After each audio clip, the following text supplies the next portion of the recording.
I have built code for the United Nations, fixed bug for the NHS, and cracked interviews at IBM and many fintech companies here in London, UK. Yet, I still remember my very first day in a small company where I joined as a junior developer. I stayed at the screen and thought, any minute now they will discover that I am not good enough to be here. Research shows that about 70% of individuals experience imposter syndromes at some point in their lives. And here is a big question. If almost everyone wrestles with this feeling of not being good enough, how can you, whether you are self-taught, university graduates or switching career, how can you stay confident enough to land your first developer job? Stay with me because in this video I will explain why imposter syndrome strikes and share the 5 daily habits that turn panic into confidence. Follow along and I will guide you through each step.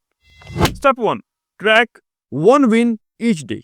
Think of your progress tracker like a scoreboard in sports. When players see the number change, they know exactly how the game is going.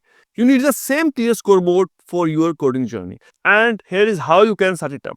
At the end of every day, write one concrete win on a paper or a simple spreadsheet. For example, fixed login bug, learned React hooks, or finish the API test. Small or large, each line is visible proof that you are moving forward. And here is another tip. Use a 2-column sheet, date on the left and your win on the right. Keep it where you can see it daily, such as on your desk, on side of laptop, or anywhere where it's visible to you.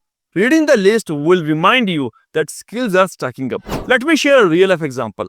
Tennis star Serena Williams logs every practice details to spot patterns and to stay confident. Your tracker works the same way. It pulls facts from the memory and put them down in front of your eyes on the piece of paper. So next time, at the end of each day, write the very first win before you close your laptop. And tomorrow, add one more and watch the scoreboard grow. Step 2. Decode one mistake. Think of this like being a detective of your own code. You do not just fix errors, you learn from them. And here is the move. Choose one mistake you made today. Maybe a null pointer or maybe a failed unit test. Write down 3 lines. What happened? Why did it happen? And what did it teach you? That's it. This will turn into small science experience that helps you to grow your skills. Thomas Edison failed 1,000 times before inventing the light bulb. He said, I did not fail. I learned 1,000 ways not to make a light bulb. So next time it happens, write down 3 lines. What happened? Why did it happen? And what did it teach me? This is how you can turn I'm failing into I'm leveling up. Step 3. The stupid question rule. Imagine you are in a big dark room and this has many light bulbs, but they all are off. So there is a complete dark in the room. But here's the thing. When you ask one question, one bulb will light up. It will on. So the rule is the more questions you ask, the brighter the room gets. And it's easier to see the path forward. So when you ask questions, it could be very simple like, how does CI/CD pipeline work? Or why do we use Redux here? Clarity comes. Senior developers get asked questions every single day. Even I ask questions every single day. You can do the same. Write down your questions down and ask in the daily stand-ups, in chat or in code review. I still remember I keep a sticky note labeled daily questions on my monitor. You can do the same. Make a list, ask questions. When you get a chance, ask them and strike them off once you are satisfied with the answer. Albert Einstein said that the important thing is never to stop questioning, and that rule powered his breakthrough in physics. The same rule will power your growth in the software industry. Try this today. Write one question that you can ask tomorrow in the stand-up and watch how quickly the room lights up. Step 4 is pair power. Think of this like having a gym buddy. You do not lift weights alone. You support each other, push harder and celebrate wins.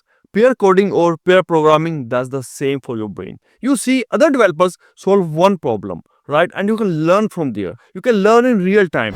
So your own mistakes feel normal. And even you can schedule just a 10 minutes micro session with a teammate, mentor, share a screen, swap roles as a driver and navigator, and talk through a single task or bug.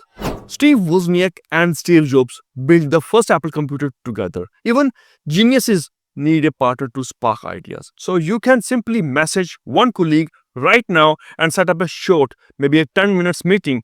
One session it all takes to break isolation and build shared confidence. Step 5 is reflection reset. Think of this like you're driving a car and you are checking your rear view mirror on the road trip.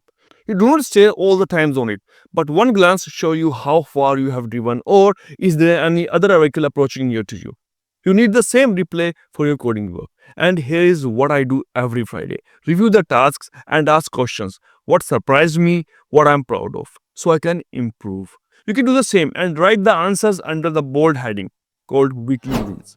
Leonardo da Vinci filled notebook with his ideas and mistakes. He called it learning to see. That's it, the full strategy for beating imposter thoughts. And now you have clear habits you can follow every single day.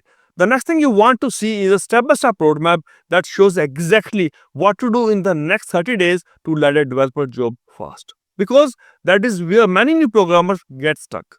Watch it now, keep moving, and let me help you to get your first dev job in shortest period of time.